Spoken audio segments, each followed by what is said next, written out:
गांव के सबसे अमीर व्यक्ति सेठ धनराज का पूरे इलाके में दबदबा था। उसके पास कई दुकानें, गोदाम और जमीनें थीं।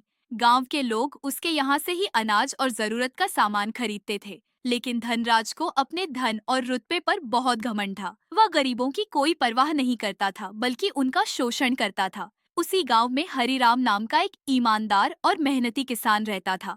उसकी थोड़ी सी जमीन थी जिस पर वह खेती करके अपने परिवार का पेट पालता था।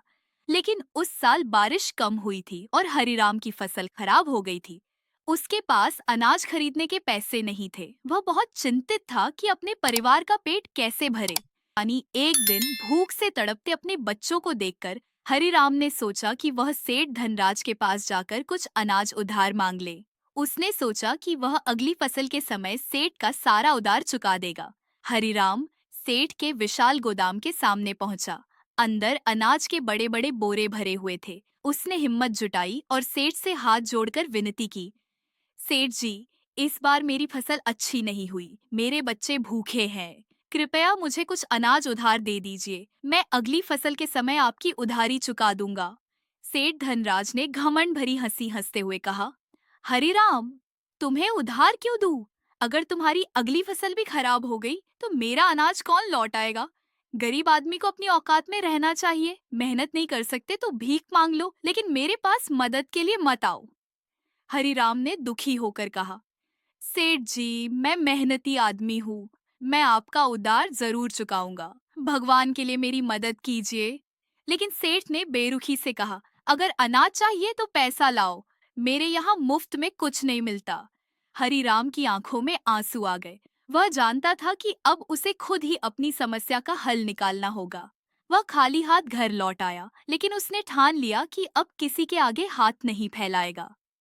हरिराम ने सोचा कि अगर वह मेहनत करे और कुछ अलग तरीके अपनाए तो वह खुद अपनी किस्मत बदल सकता है। उसने गांव के बुजुर्गों से खेती के पुराने और पारंपरिक तरीकों के बारे में पूछा। उसने मिट्टी की जांच की और ऐसी फसल बोने का निर्णय लिया जिसे कम पानी में भी उगाया जा सके। हरिराम ने गांव के कुछ और किसानों को अपने साथ मिलाया और सबने मिलकर खेतों की देखभाल शुरू की। उन्होंने तालाब का पानी इस्तेमाल किया और अपने खेतों को इस तरह तैयार किया कि कम पानी में भी फसल अच्छी हो सके। धीरे धीरे उनकी मेहनत रंग लाने लगी और फसलें बढ़ने लगीं। गांव के लोग यह देखकर चकित थे कि जहां पहले सूखी जमीन थी, वहां अब हरियाली छा रही थी। जब सेठ धनराज को यह पता चला कि हरिराम ने बिना उसकी मदद के अपने खेत तैयार कर लिए हैं और उसकी फसल अच्छी हो रही है, तो उसे जलन होने लगी। वह सोचने लगा, अगर गांव के सारे किसान इसी तरह आत्मनिर्भर हो गए तो मेरा व्यापार खत्म हो जाएगा। कोई मेरे गोदाम से अनाज नहीं खरीदेगा। मुझे कुछ करना होगा। सेठ ने अपने कुछ लोगों को बुलाया और उन्हें आदेश दिया, गांव वालों में यह अफवाह फैलाओ कि हरिराम की फसल बर्बाद होने वाली है।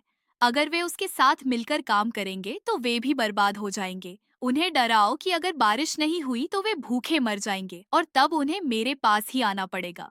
सेठ के नौकरों ने पूरे गांव में यह झूठी खबर फैलानी शुरू कर दी। कुछ किसान डर गए और उन्होंने हरिराम का साथ छोड़ दिया। लेकिन हरिराम अपने फैसले पर अडिग रहा। उसने कहा, जो मेहनत करेगा उसे उसका फल जरूर मिलेगा। मैं सेठ की बातों में नहीं आने वाला। कल हरिराम और उसके साथियों ने दिन रात मेहनत की। कुछ महीनों बाद उनकी फसल तैयार हो गई और उम्मीद से भी ज्यादा अच्छी हुई।